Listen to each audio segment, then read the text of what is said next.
Unraveling the Meaning, Understanding, Thin Cut. Hello everyone, and welcome back to our channel. Today, we're diving into the world of English phrases and expressions, and we've got a really interesting one for you, thin cut. This phrase might seem simple at first, but it has various uses and meanings that we're going to explore together. Whether you're learning English as a second language, or you're just looking to expand your vocabulary, you're in the right place. Let's start by breaking down the phrase, thin cut. The word, thin, refers to something with a small distance between its opposite sides. It's the opposite of thick. The word, cut, on the other hand, is a noun that refers to an opening or division in something made by a sharp tool or object. So, when these two words come together, thin cut generally refers to a slice or piece of something that has been cut very thinly. One of the most common contexts where you might hear thin cut is in the kitchen or at a restaurant. For example, if you order a thin cut steak, you're asking for a steak that has been sliced very thinly. This is often done to enhance the texture and flavor of the meat, and it's a popular cooking method for various types of cuisine.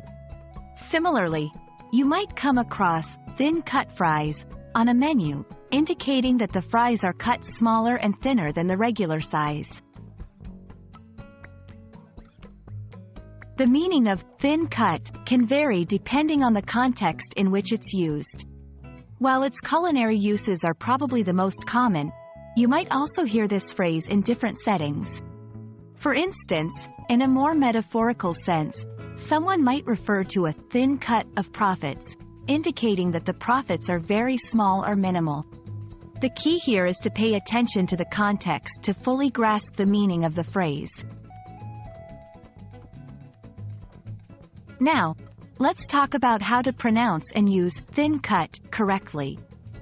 The th in thin is a voiceless dental fricative, which means you should place your tongue against your upper front teeth and blow air out without vibrating your vocal cords.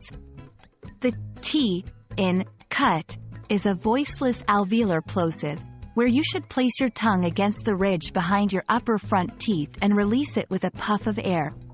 Practice saying it a few times until you feel comfortable, thin cut. When it comes to using thin cut in a sentence, you can say something like, I prefer a thin cut of meat because it cooks faster and has a better texture. Or, can you make a thin cut? I don't want it to be too thick. And that's a wrap on thin cut. We hope this video has helped clarify what this phrase means and how you can use it in different contexts. Remember, the English language is full of interesting phrases and expressions, and understanding them is a great step towards fluency. If you have any questions or if there's a specific phrase you'd like us to explain in a future video, feel free to drop a comment below. Don't forget to like this video and subscribe to our channel for more English language tips. See you next time.